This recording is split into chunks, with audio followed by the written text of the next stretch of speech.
Good evening. Maganda pala pag Tagalog ang kanta, no? Nakaka-relate tayo. At saka namimiss natin ang Pilipinas. Amen? So, namiss ko kayong lahat.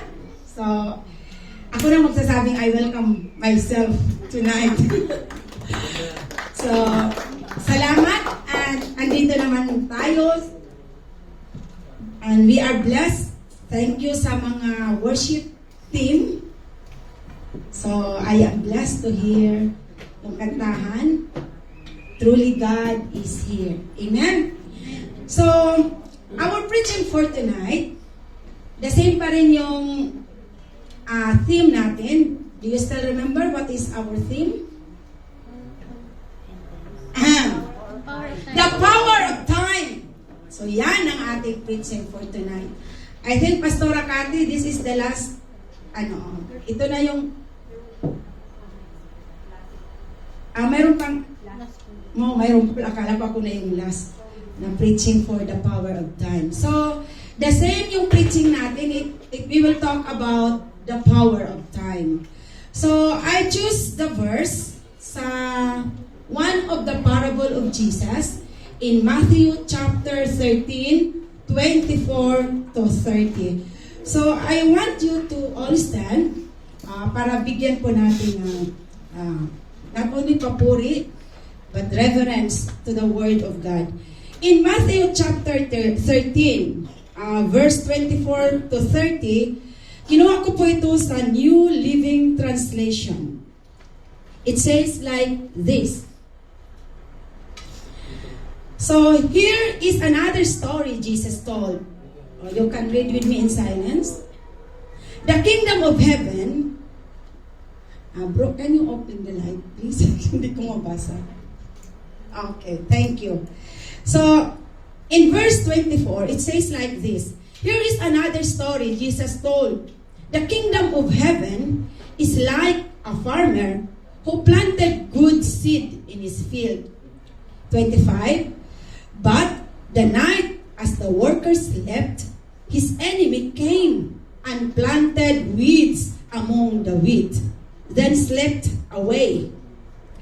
When the crop began to grow and produce grain, the weeds also grew.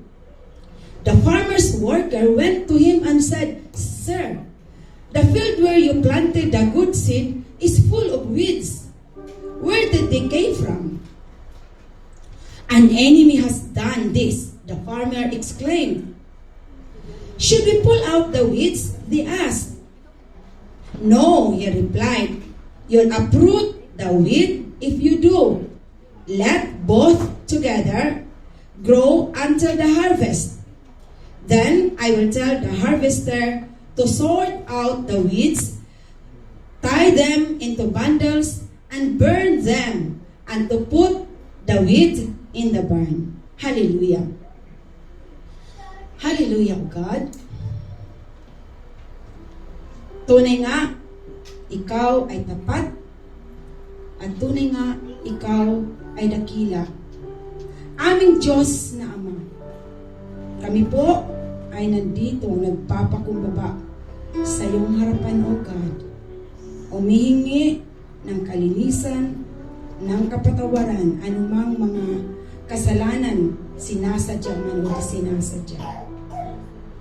Lord, ang iyong mensahe tonight will reveal who we are in your presence, O God. Hallelujah. Kaya Lord, as I stand in your presence, O God, let the covering of your most precious blood be upon us.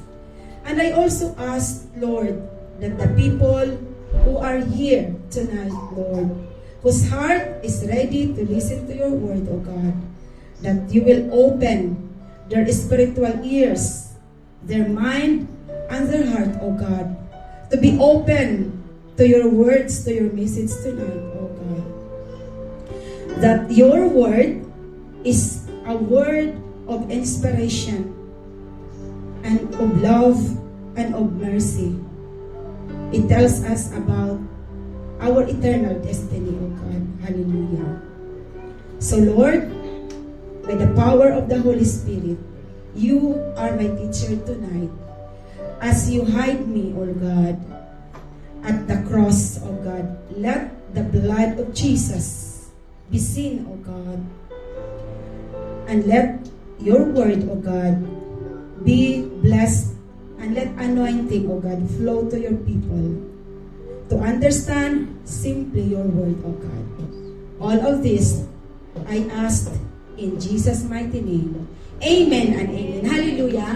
You can, pwede po kayong umupo and let us watch this video clip, a short video clip.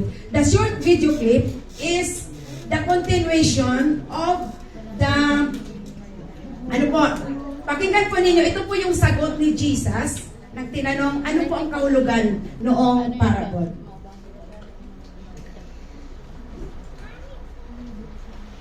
He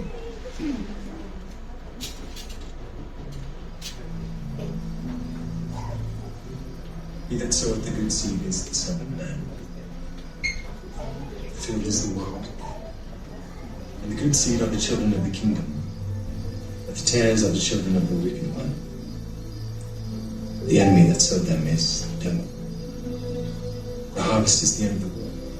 And the reapers are the angels. As therefore the tares are gathered and burned in the fire, so shall it be in the end of this world.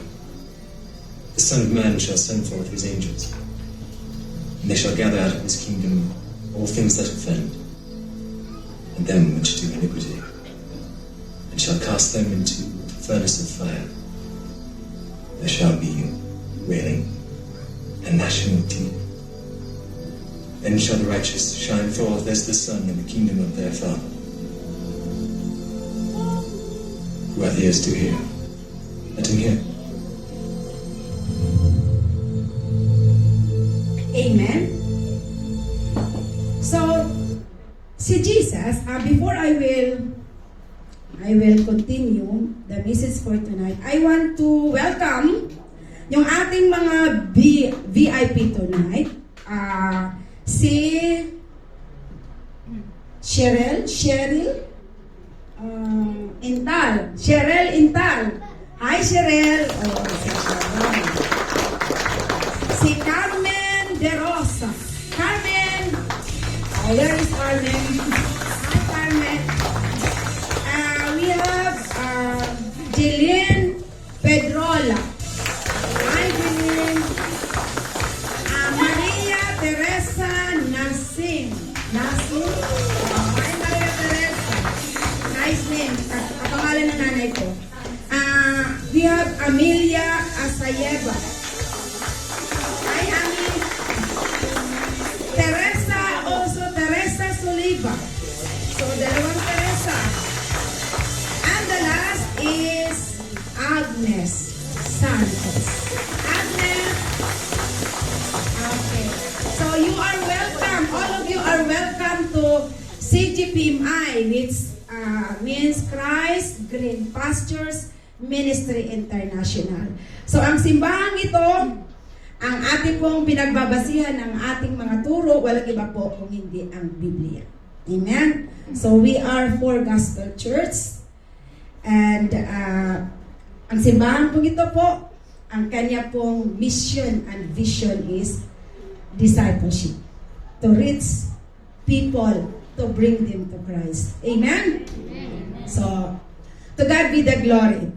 So, narinig ninyo yung explanation ni Jesus about the parable of the wheat and the weeds.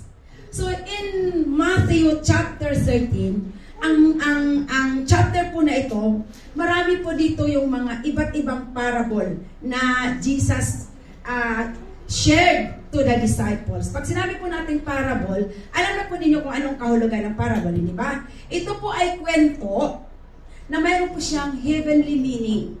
So, at dito sa 8 parable, after the 4th parable, ito po, ang mga apostolis po, nagtanong sila kay Jesus. Alam mo yung tanong nila, kakaiba. Ang tanong nila ay, ano kayang pwedeng itanong? Ano po ang kahulugan ng the parable of the wheat and the weeds.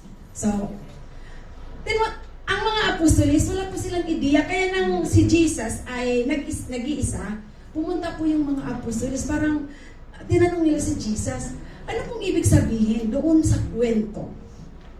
So, naging interesado yung mga apostolis kung ano ang kahulugan noong parable na ito. So, at ano kaya ang naman ito, what is the relevance of this parable to our lives today? May kahulugan kaya ang parable na ito sa buhay mo? Amen or no amen? Amen. Oh, amen. So, the parable of Jesus, so alam na natin kung sino ang sower. Diba? It was explained, medyo hindi lang masyadong narinig. The sower or the farmer is Jesus Christ. So the character of the story in that parable, that Jesus Christ is the farmer or the sower. And what is the seed? O, narinig ba ninyo? Ano ba yung seed? Or the good seed? So ito po ang word of God. Amen? So, tapos, may dalawa pong binanggit na seed. Ito po yung the good seed, which is the wheat, and the bad seed, which is the weeds. So, ano pong ibig sabihin nito? The good seed represent believers that are real or mga totoo. While the other one, sila po yung tinatawag nating counterfeit or yung tinatawag nating fake or fake Christian. Or sabihin na rin natin unbelievers or another word for that. So dito, pinakita ni Jesus na ang mensahe nito, it's about God's heart to save the people. It's about the message of salvation. That God wants the lost sinners to come to repentance. So in another way, so the message is about also evaluation. So to evaluate our own selves, what is our position in the eyes of the Lord. So in 2 Corinthians chapter 13 verse 5, sabi nito, test and evaluate yourselves. Sino ang magte-test at mag-evaluate sa sarili niyo? Kayo rin. Amen? Amen? Hindi po yung ibang tao unang mag-evaluate. Ay tayo. Test and evaluate yourselves to see whether you are in the faith and living your lives as committed, hindi makitid, committed believers.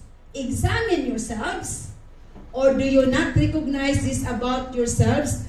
Or we call it by ongoing experience. It means to say your daily experience, your walk as Christian daily. That Jesus Christ is in you. Do you have the presence of God in your life? Unless indeed you fail the test and rejected as counterfeit. So, that is a reality. Kaya nga, we need the evaluation. Also in 2 Peter chapter 1 verse 10 in Amplified Bible, ganito din ang pagkasabi, therefore, believers, so you are believers, amen? Be all the more diligent. Anong diligent sa Tagalog? Ayan, Bisaya po ako. Anong diligent sa Tagalog?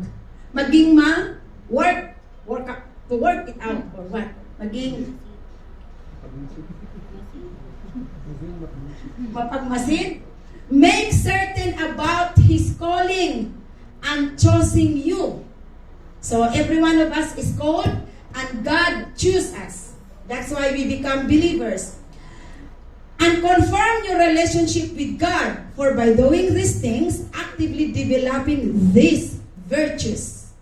So, tayong mga believer, expected that we have the fruit of the Holy Spirit. We have the virtues.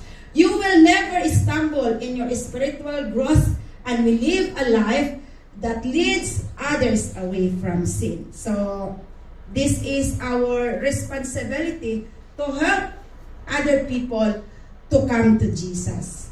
So, the message is a reminder of your eternal destiny. So, there are only two destiny. The eternal destiny is destiny in heaven or destiny in hell. And it is your choice. So, are you really sure? Parang sabi ba ng kanta, do you know where you're going through? Oh, hindi ko na alam ang next na ano. So, where are you going? Sa gabi, pagising mo sa umaga, are you sure? Are you sure where are you going when your life ends? So, my prayer, as I speak this word, my prayer is not, I pray that the word tonight, it won't hurt you, but rather it will encourage you to evaluate ourselves. At kung mayroon man tayong dapat ayusin o dapat baguhin, then we will do it. Amen? So, these words is a reminder and an encouragement. Dahil nakamulat yung mga mata natin, may pag-asa pa. Amen? Amen. Kasi kung nakapikit na, wala na. Sigurado ang eternity. Saan? Eternity in hell. So, sinasabi dito, ang katotohanan is that there's God's perfect timing of His judgment. Can you read? Bro. Okay. The other one. Okay, nawala. There is God's perfect timing of His judgment. So, alam natin na may simula at may katapusan. Amen? So, ang tawa, yan bro, ang sinasabi ko. Pakibasa lahat. 1, 2, 3. There's God's perfect timing of His judgment. Amen. May perfect timing sa God's judgment. So, because there is God's perfect timing of His judgment, sabi nito, we need to trust God's perfect timing because we are talking about the power of time. The time ang panahon daw, number 1, expose believers' authenticity of their faith. So, pagbabasahin natin, sabi nga nito, the kingdom of heaven is like a farmer who planted good seed in the field. So, but the night, as the workers slept, his enemy came and planted weeds among the wheat. So, anong ipinapakita dito is the truth that in that field, that where the seeds were planted, there are two kinds of seed. One is the wheat, and the other one is the weeds. Amen. Ngayon, how do we know? Paano natin nalalaman ito? Kaya nga sabi na, because you are a believer, there should be, makikita ito. Amen? Parang yung balita, expose. So, it will be revealed. So, sabi nga dito, the authenticity, there is expose of the authenticity of believers' faith. Means to say that it will be revealed. Your faith will be revealed as you demonstrate your belief in God.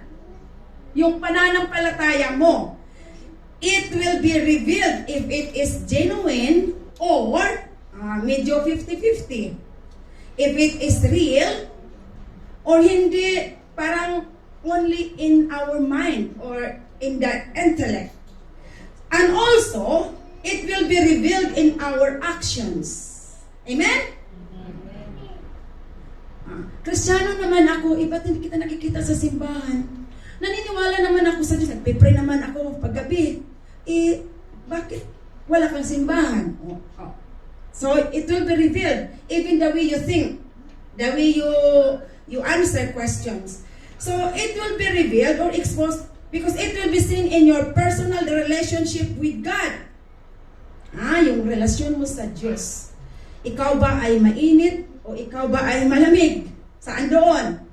And also, with your fellowship with other believers.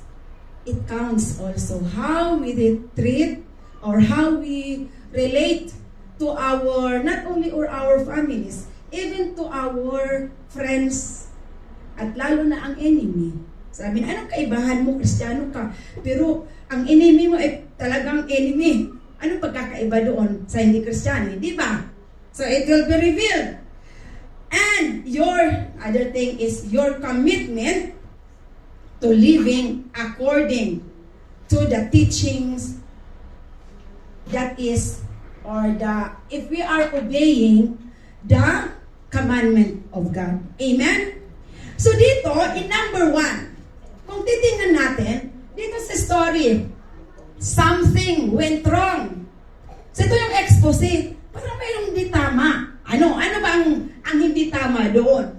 Dahil yung story, dapat ang ini-expect. What do you think? When you plant something, what do you expect? Kung nagtanim ka ng, kamatis. Kamatis, no?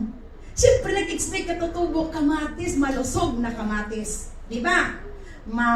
Malusog, magaganda, malalaki na kamatis. Ngayon, anong nangyari?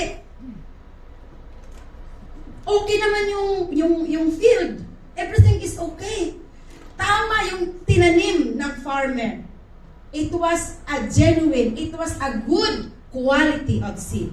Siguro sabihin natin yung seed is the word of God, at kung saan itong itinanim na field, it might be, it's in your heart. Amen? It is planted in the heart of man. That's it. But, the expose, something was revealed. Mayroong nag-tridor ba ang tawag noon? Mayroong nagsabotahe. Because during the night, what was done? Dumating si enemy. Dumating si adversary. Ang tawag natin sa kanya, sino? Kaibigan. Kaaway. Di ba pinag-aralan natin in spiritual warfare? Ano ang profile ng enemy na ito? Amen. We called him Satan. The enemy came, at anong ginawa niya? Nagtanim din siya. Pero ang itinanim niya ay ang weeds. Kaya nang lumaki yung crop, na-reveal na, ay, teka, anong nangyari sa aking tanim? Bakit hindi lahat wheat? Bakit mayroong weeds? So, ito yung nangyari. So, dito makikita na expected na dahil maganda yung word, the word of God that is planted in the heart of everyone is genuine and good. Amen? So therefore, what is expected is that the result also will be good. Amen? So, the seed is the gospel of grace. The seed is the word of God given to His people, to the heart of the people. It's about the love, it's about the grace of God to the people. So, that is given to the genuine believer, the truly born-again person. We call them believers, or we call them born-again Christian. They are the person who is trusting Jesus Christ for their salvation. So, sila ay nananampalataya na ang kanilang kaligtasan ay sa pamamagitan ng kanilang pananampalataya kay Kristo. Amen. Importante ito na, di ba, mayroong aroma, Ephesians chapter 2, 8, 9. Wala dyan. Sabi, for it is by grace you have been saved, not for your good works, so that no one can boast. Kaya ka naging mabuti dahil sa kabutihan ni Kristo. So in 1 Peter 1:23, ano ang sabi? Bro, sabi nito, for you have been born again. Ang ibig sabihin ng born again, reborn. Re. Pag sinabi sa English ang re, ang ibig sabihin po, that is a prefix, ng ibig sabihin, pag sinabing re, means again. Amen? Reborn. Dahil yung pinanganak na tayo Amen? Paano ba tayo mapanganak muli? In the Spirit. Reborn from above spiritually. So we become born again, not on the flesh, but in the Spirit. Amen? So reborn is spiritual. So ang pagiging born again, it's not about religion. Amen? It's about your faith when you receive Jesus Christ. So, spiritually transformed means to say, what is reborn is not your body, but your spirit. Amen. When your spirit is reborn, the first thing that will change, it will change renewed your mind. It will change your perspective of life. Kung ano man yung mga plan mo sa buhay, nagbabago. Because you will align it when you become born again. Every plan of your life, you align it with the plan of God. Amen? Everything that you do, you always ask the Lord. It's always aligned with the Word of God. Yun ang ibig sabihin. Nasabi nga, renewed and you are set apart. Pag sinabi natin set apart, anong another word for that? We are hiniwalay. There's another term in English. We are separated. Yun, basta yun. Which is perishable. Not seed, which is perishable, but imperishable and immortal. That through the living and everlasting Word of God. Na because of the Word of God, na ang mangyayari nito, we become imperishable. Why? Because the change that will happen in your spirit will lead you to your eternity in heaven. Amen? So, kaya nga, amen. Oh, very good. So ito po yung ito po yung sasabihin natin, the true nature of the weak or the born again Christians. Paano naman yung the opposite, yung weeds? Sabi, basahin naman natin. In Titus chapter 3 verse 3-7. So for we too once, noon daw, yon ay noon. Hindi ngayon, no? Noon. For we too were foolish. Ano ba yung foolish? Medyo crazy, no? Disobedient, deceived, enslaved to various sinful desires and pleasures, spending and wasting our life in malice and envy, hating one another.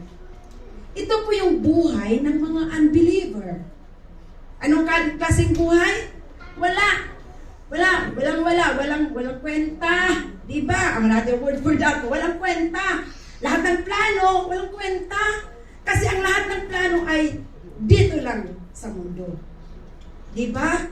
Instead of thinking of yung tinatawag nating forever, which is heaven, ang palaging iniisip ng unbeliever is ang forever niya dito sa mundong ito. Diba? So, kaya nga ang tawag sa atin, foolish, crazy. Kasi mali yung pinili. Amen? So, sabi pa nito, living hateful, hating one another. So, ganun daw yung mga unbeliever, di ba? Makarinig lang ng salita kahit kunti, iinit ka agad, nag-aano ka agad ng away, di ba? So, sabi nito, but when, in verse 4, but when the goodness and the kindness of God our Savior and His love for mankind appeared in human form as the man Jesus Christ, He saved us, not because of any works of righteousness.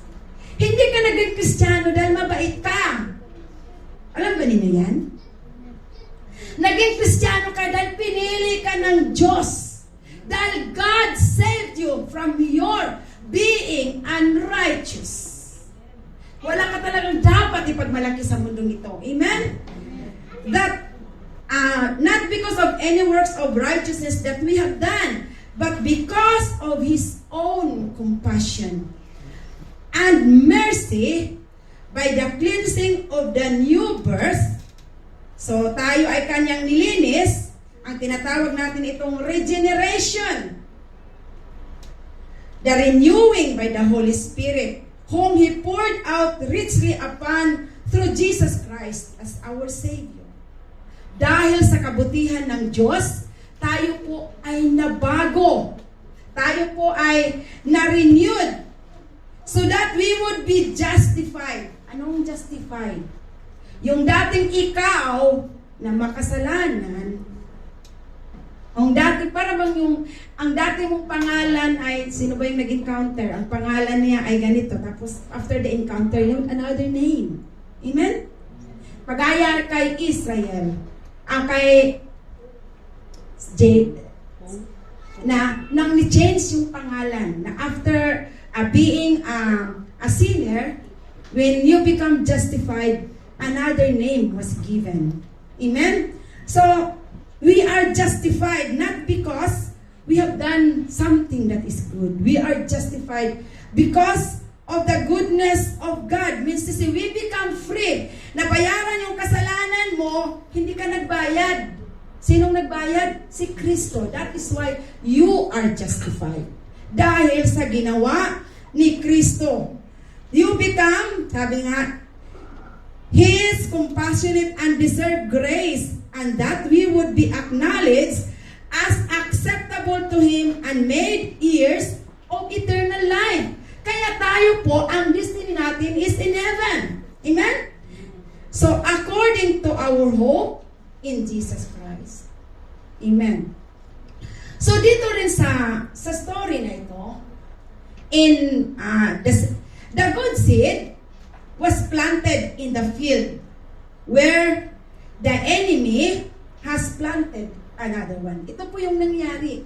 Mayroong pangyayari na sa buhay natin na hindi natin maipaliwanag. Kagaya nga sa nangyari na ito. Ang expectation ay iba, pero may nangyari. Ano kaya? Why the enemy planted the weeds? What do you think was in his mind and what was the purpose? Diba? Ginawa niya ito dahil mayroong dahilan. Ano kaya yung dahilan? Of course, the enemy, nagbigay siya ng effort because he wants to ruin the crop, yung ani ng farmer. Amen? He wants to ruin it. So, ito ay atake sa farmer. The enemy is not friends with God. Just like you are not friends with the enemy. So anything the enemy is doing or sowing, it's always an attack to us. Just like how he attacked the field of the farmer. Kaya nga, sabi nga, guard your heart. If the field is your heart, huwag niyo basta-basta ipamigay yung puso ninyo kani-kanino. Amen? Amen. Grabe si Bato. Puso mo, alagaan mo. Huwag mo yung kanta ni Jose Marie Chan. Jose Marie, na, please be careful with my heart. Hindi yun, totoo. Hindi. Puso mo, alagaan mo. Amen? 2 Corinthians chapter 9 verse 10. Pakibasa. Can you read? Now, He who provides seed for the sower and bread for food will provide and multiply your seed for sowing. That is your resource. Sige, iba. Now we who supply seed to the sower and bread for food will also supply and increase your store of seed and will enlarge the harvest of your unrighteousness. Na ano po ang ibig sabihin? Yung ano po yung i-multiply sa buhay mo? Yung mga magagandang bagay na i-multiply ni Lord yan. Ang kailangan lang desisyon mo eh. Ang kailangan lang ay paniniwala mo. Amen. Maniwala ka sa kabutihan ni Lord. Huwag kang maniwala sa sarili mo. Kasi kung sarili mo ang paniwalaan mo, I don't know what will happen after. Amen.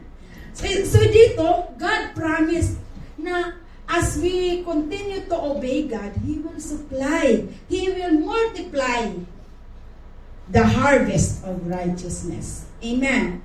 So dito sa story na ito, ipinakita dito that there is the presence of good and evil. Hindi po katang-isip ang pagkakaroon ng demonyo. Hindi po yun story sa book. Sabi ni, nakita ko ba yung isang movie, parang ano lang, yung kay Ann Cortez, sabi niya, it is good not to be okay. Oh, it's okay not to be okay. Ano yun? Diba? It's not really okay when you are not okay. Just like when we are living in sin, it's not okay. Amen? So, dito, ipinapakita that there is the presence of an enemy. That in this world, there are two kinds of kingdom. The kingdom of God, which is pinangunahan. Alam natin yun, di ba sa ating spiritual war, pinangunahan ni Jesus Christ. And the kingdom of darkness, whose prince of this world and prince of the air is no other than Satan.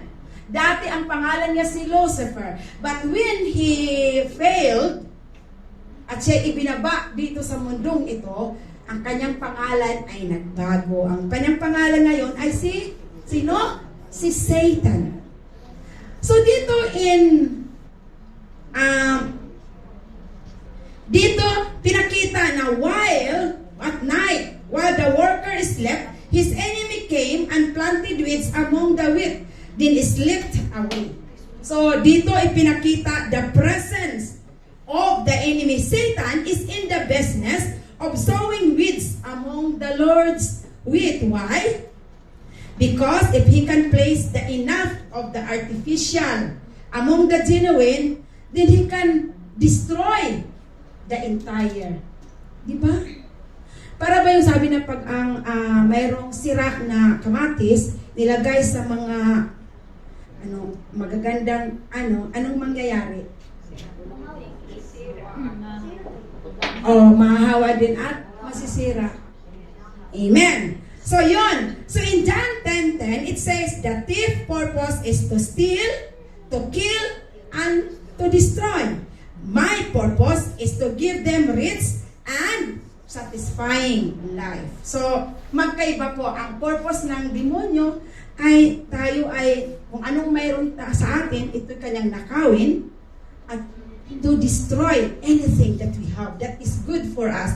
But God's purpose in our life is to give us life. Diba sabi ni Lord, I am the way, the truth, and the life. No one comes to the Father except through me. So we have, so no one comes to the Father except through me. So the enemy, the presence of the enemy is already exposed in that story. Amen? So why there is, I'll speak not Tagalog. So why there is sometimes, we are Christians. Our friends are Christians. But sometimes there is trouble. Sometimes we fight. We backbite. Why? Why we always see the bad? Always we see something bad at the back of our friends. Why? Did somebody tell you to do that? Or it's just a natural? What does it mean? So, here, in John chapter 6, verse 44 or 44. So, it says here, okay, next bro. The other one, John 6:44.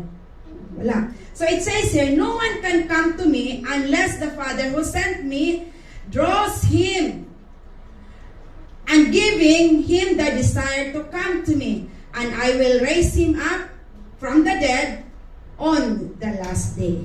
So as I have said, to live a life of being a Christian, it's always a challenge. Why? As I have said, in this world, we have an enemy that we cannot see. Unseen enemy. And you know his profile. Yeah.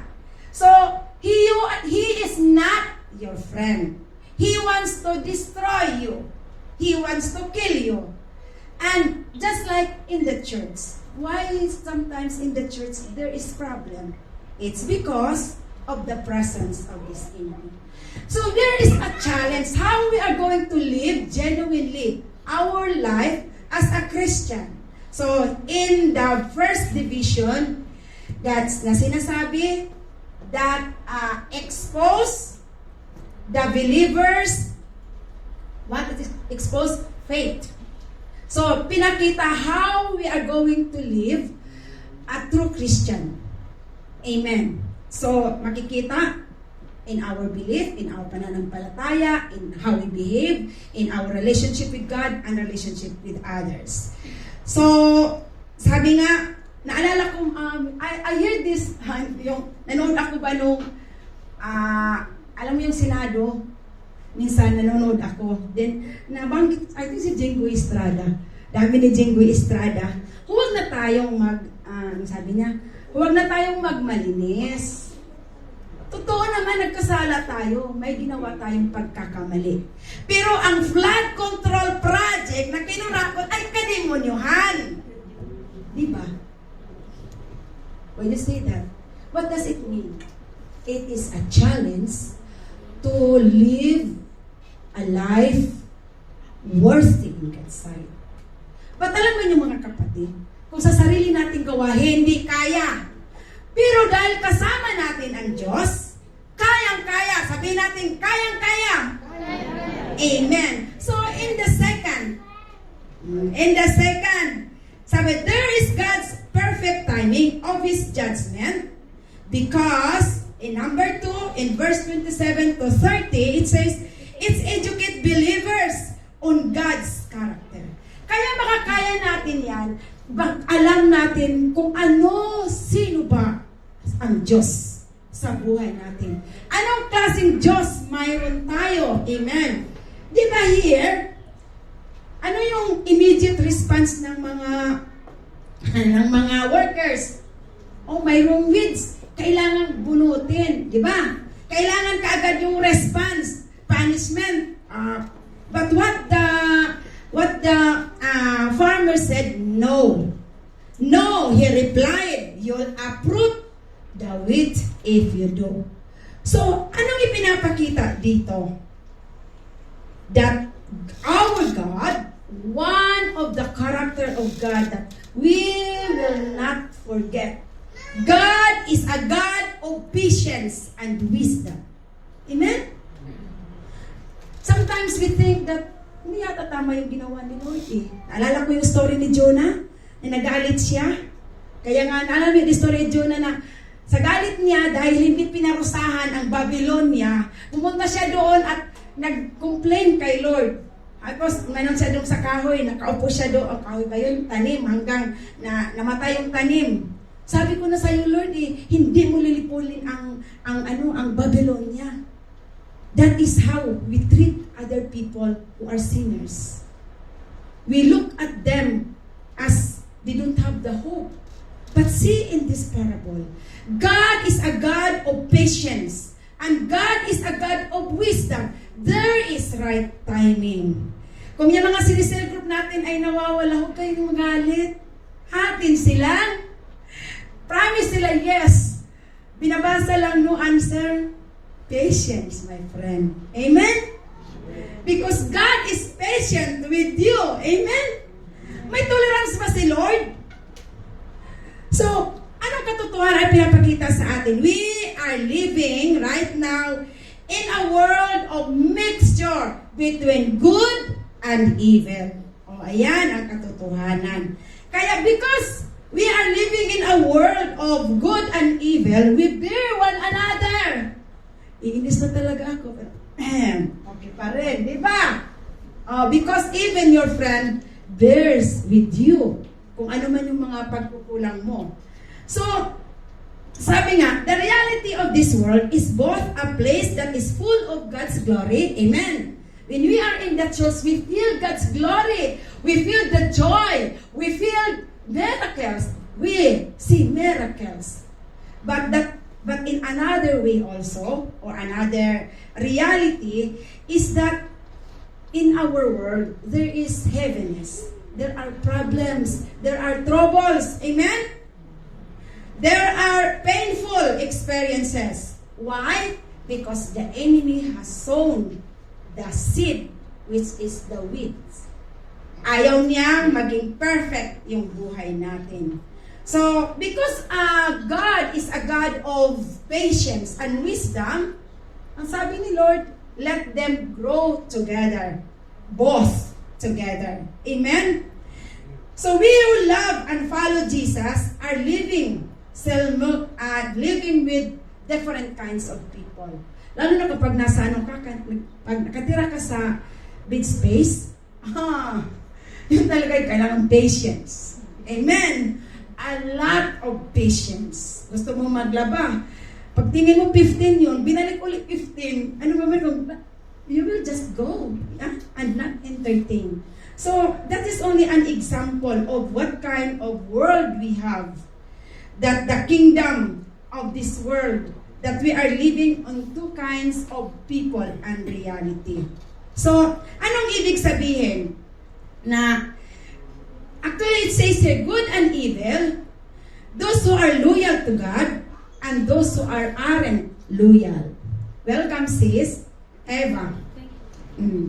So, and those who aren't loyal. So, there is the mystery in the kingdom of God. It's a mystery why God has this kind of, why we have a word like this, why God you did not create a world that is perfect.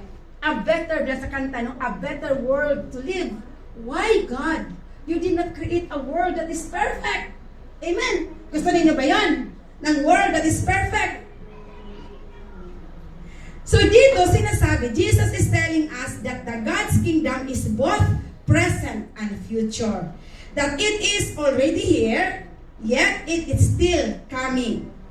So it is here in the love and the power of which Jesus demonstrated. But it is still to come in its judging glory. The kingdom of God is here. Amen. With us. We feel it. But still in the future. Because there is still the coming judgment. So the parable teaches us that until Jesus returns, there will always be pain. There will be always troubles, hostile power in the world that we are living. So why God doesn't want this seed to be uprooted? Because God valued the life of each believer. Amen? Ayaw ni Lord na masama, na ma-uproot ang mga believers. Because you are precious in the eyes of the Lord. Amen?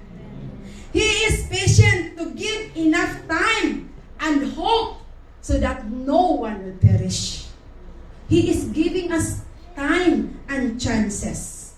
So there is a second reason that Jesus tells the parable. He also wants to teach us that the incredible value of every person by showing us how much the farmer values the wheat. It's so good to here that we are very valuable in the eyes of the Lord. Na tayo ay mahal ng Diyos. Sa kabila ng ating mga pagkukulang, ganda nga ng kanta na yun eh. Sa ating mga pagkakamali. But still, love of God is unconditional. Amen? Sabi nga, that in the story of the lost sheep, that even God left the 99 in order to find the other one. In the parable of the lost coin, the woman cleaned up for so many hours just to find one. That is how God loves us. So in God's economy, nothing is wasted. Nothing good is counted expendable. No one is unneeded or no one is disposable. Ibig sabihin, valuable ka, hindi ka dayami. Alam mo yung dayami? Di ba yung another word from sa Bisaya ng weeds is dayami? Amen. You are not weeds. Na, basta na lang susunugin. So, in the book of Habakkuk, sabi ni Habakkuk, O Lord, how long shall I cry for help? And you will not listen, or cry to you violence, and you will not save. Nagmamaktor si Habakkuk dahil sa ginawa ng Chaldeans, gusto niya parusahan ang Chaldeans. But God did not do that. And even in the book of the prophet Jeremiah, he said, Why are the wicked so prosperous? Why do dishonest people succeed? Do you say the same? Like Jeremiah? Bakit yung mga nangungurakot? Ang dami nilang pera, ang ganda ng kanilang buhay. Ako matino naman ako I'm serving the Lord, obeying the Lord. Bakit ako ganito? Are you saying the same? So, dito ipinapakita yung katotohanan in this world. So, for God, hate can never be stronger emotion than love. Dapat ganun. Hate and our love for God is so strong that we are able to love the unlovable. Amen? So, sabi ng isang Russian author, si Alexander, sabi niya, ayan ang mukha ni Alexander, if only there were evil people somewhere insidiously committing evil deeds, and it were necessary only to separate them from the rest of us and destroy them. But the line dividing good and evil cuts through the heart of every human being. Alam niyo kung sino siya? Ito siya isang writer. Siya ay isang Russian writer na kahit sa ginawa sa kanya, he was able to understand the love of God. That he was able, sabi nga niya, because of nangyari sa kanya, he was able to understand the characteristic of God, being a patient God. So, sabi rin ni William Barclay, how hard it is to distinguish between those who are in the kingdom and those who are not.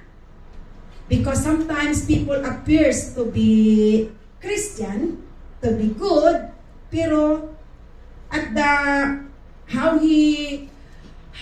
his life na wala sa simbahan is totally different. Sabi nga, so and it teaches us not to be so quick with our judgment. If the reapers had their way, they would have tried to tear the weeds. But he did not do that. Why? Dahil ayaw ng farmer.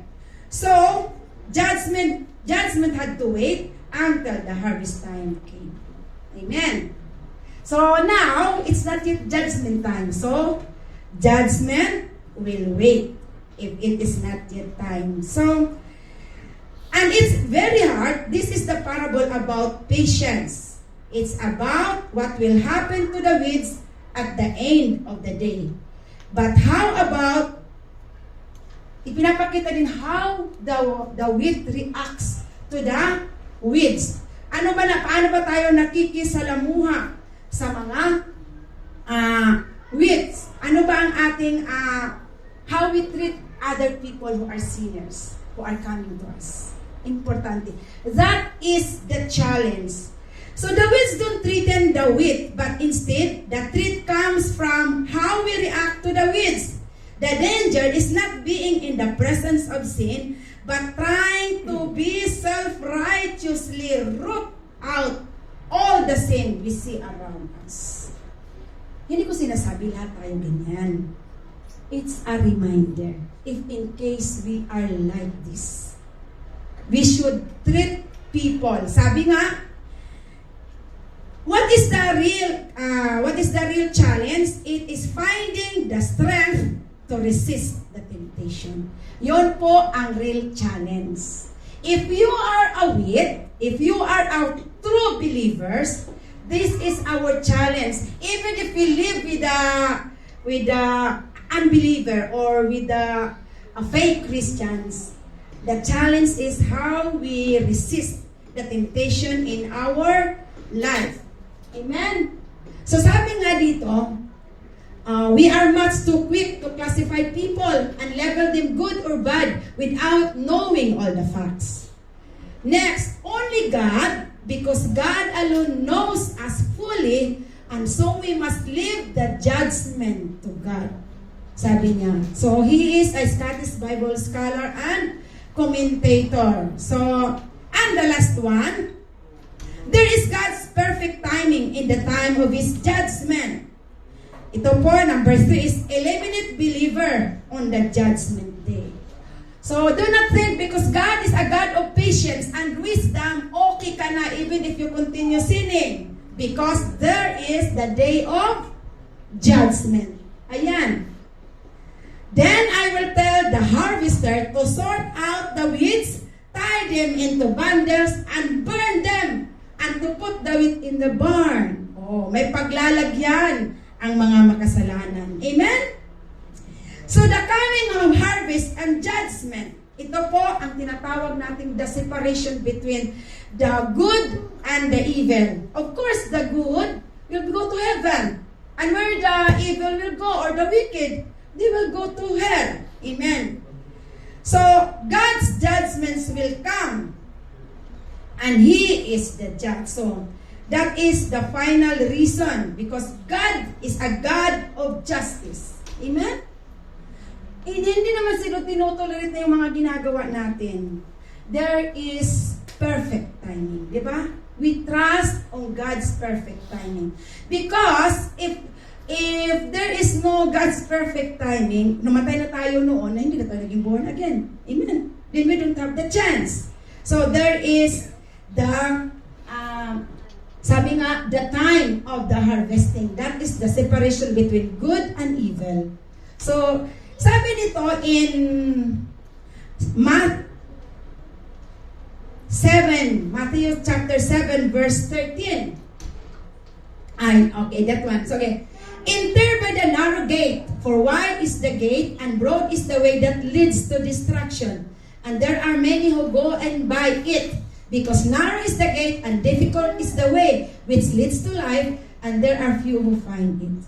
So the reality is, if we will not evaluate ourselves, we need really to pray to the Lord that we can maintain to live pleasing in the sight of the Lord. Amen? This is our challenge. Because without the grace of God, we will not be righteous people. Amen? But because of God's grace, we become righteous. Because God said, the gate is narrow. Anong ibig sabihin? The reality is few can come to heaven. Amen? Because it's many people wants to live life dito sa mundo ito. Instead of looking heavenly ward, ang kaniyang focus is earthly ward. So, the parable teach us that the judgment will come soon. There is that perfect timing for God's judgment. So, sabi nga, so dahil it is already time, in Romans chapter 12, so God is not yet finished yet.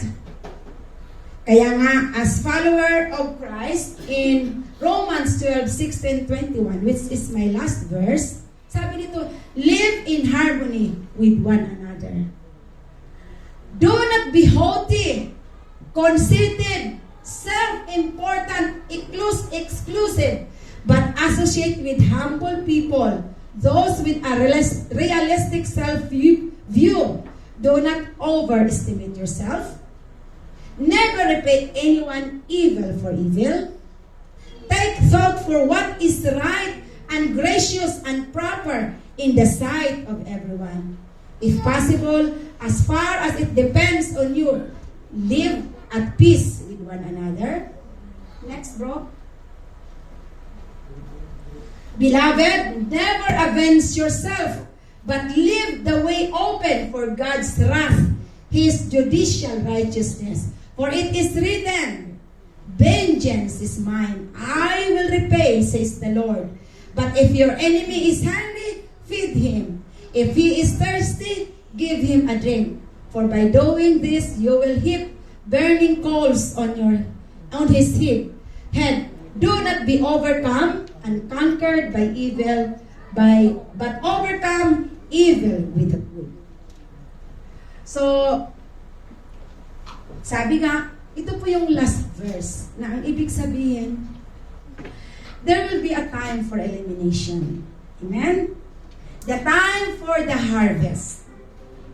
Kaya, ito po yung reminder ni Paul sa atin. If you don't want to be eliminated, we need to follow yung Romans chapter 12, verse 12, 16 to 21. Amen? So, kung ikaw man, as you evaluate yourselves, and you know that you have done something wrong in the eyes of the Lord, what you need to do is to repent. Amen? Sabi nga ni God, sabi niya in John 1:9, for God is faithful and just to forgive our sins. God is waiting for us to come to Him and to humble ourselves in His presence, asking forgiveness, repent, and will turn away from our sins. And we trust in God's compassion and mercy. He is a patient God. He is waiting for you. Waiting for you to come back to Him. Because God, what does it profit to God that all of us will die and go to hell? Amen? Because what God wants is you and I will be in Him in heaven. Amen? To God be the glory.